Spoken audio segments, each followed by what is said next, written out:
Do you want ideas for using up your 6x6 pattern paper without making scraps? Hi, I'm Jess from JessCrafts.com, and I'm here to help you make the most of your crafty supplies and time.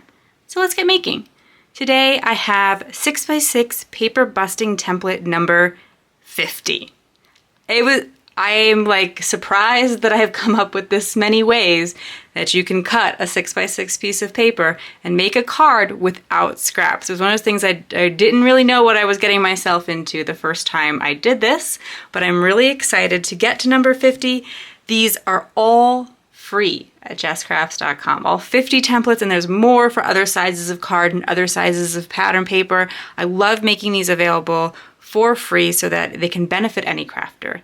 However, you can also purchase, if you don't want to download each individual one, you can purchase a pack that's all 50 of my 6x6 paper busting templates from Etsy. I'm going to be in my Etsy shop. There's a coupon code in the video description for you to check out. But today, number 50, we're going to make a quick and simple card. I have shown you ideas for the Paper Rose Winter Woods collection. This is my third video with it because I want to make sure you always have lots of ideas, especially because a lot of people seem to really like the collection. And I already had it out. I had some navy blue cardstock with a lot of scraps, and I thought, I think this sketch will be great for using up some scraps. So I look at my template, it tells me how to cut my pattern paper. I follow right along. You don't have to write down any of these measurements because they will be in the free download. We're gonna cut to 2 by 6 and then cut it in half to 2 by 3. And that makes our sort of focal point.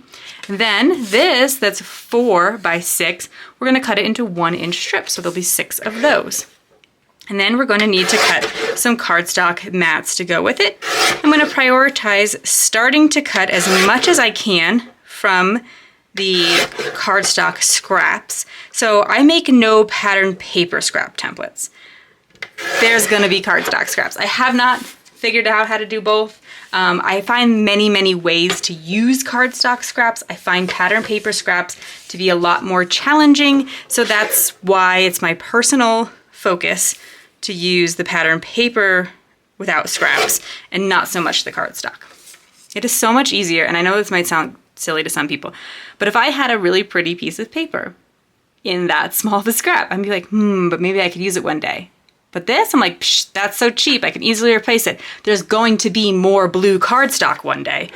But that paper pad, they might retire it, and then I won't have that pattern anymore. That's what got me started down this road, is that I love pattern paper, and I can't resist it, and I struggle to, throw it out if there's any scraps left. I know not everyone does that. And it's, smaller scraps. I'm getting better at time, over time, but I am so humbled by how many people have joined me on this journey to use our pattern paper and to enjoy our pattern paper. So I'm gonna get a few more mats.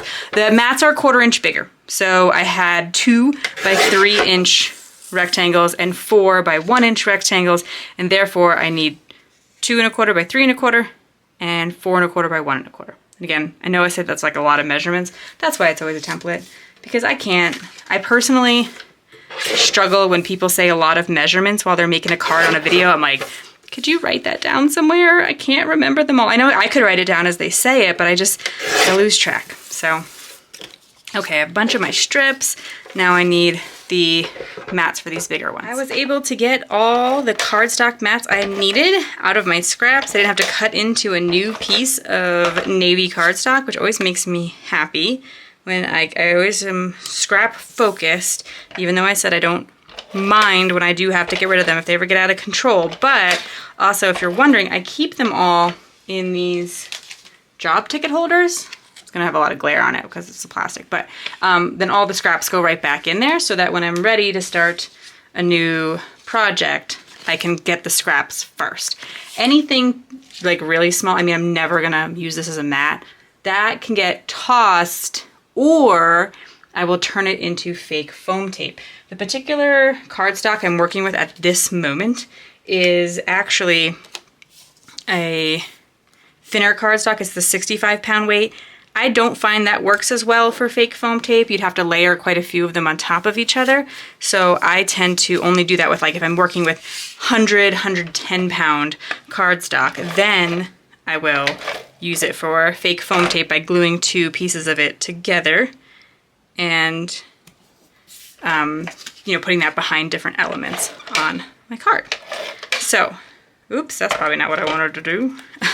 I put the adhesive on the cardstock instead of the pattern paper, but we can make that work. Okay, so I decided today to use it like it were single-sided paper. It's double-sided paper. I could totally take advantage of that. Maybe I'll just, give me a second. I'll make that one work, but I'll use it the other way. So, I wanted to show it to you as single-sided paper because sometimes I will get people say, you know, I love your card sketches, but they're for double-sided paper. And I'm like, yes, they look great with double-sided paper, but pretty much all of them can be done with single-sided. There's no reason you can't use the whole pattern throughout. And also, even if you do have single-sided paper, just use 2 pieces and instead of making 2 cards, like this one makes 2 cards, some of them do make 3 or 4 cards, but I try to keep it low because we are wanting to use our paper. But anyway, if you prefer to mix the patterns, just use 2-sided or 2 pieces of single-sided paper and mix up the patterns by cutting them both. So, and then I also decided for an embellishment, this paper rose set, and one of the things I like about paper rose is it includes a lot of little elements on it. So if you've seen this paper before in the other videos, there are like these little cut-aparts, there's some teeny tiny square cut-aparts, there are these like elaborate florals you can cut and use as die cuts. I used this paper in my last video with my last template and took advantage of these big 3x3 pieces that came with it. So this is me trying to use that pattern paper that I messed up before because I put glue right onto the cardstock instead of onto the pattern paper, but now I can take a strip of my pattern paper. I glued the cardstock down first. Make it work. Don't want to tear anything up. Okay. Now here is where you could start incorporating some foam tape. Oh boy, I need to use my grid mat. That is so crooked at the top there. That's why I do really appreciate working on a grid mat when I remember that I'm doing it, because I don't mind if things are imperfect, but that was pretty crooked. Okay, so that's the basic design that the sketch gives you. Then I'm going to take one of these cut aparts and add to it. I also cut some cardstock mats for them. I like that this one is like very monochromatic, but also includes a pretty cute little critter there. This adds a pop of red, but in some ways that's also nice because it really draws your eye to it and it leaves me an obvious place to put a sentiment. This again, that pop of color. So I'm going to pick 2 of these. I think that I like that one quite a bit. That really stands out. That's pretty, but I wouldn't put a sentiment on that one.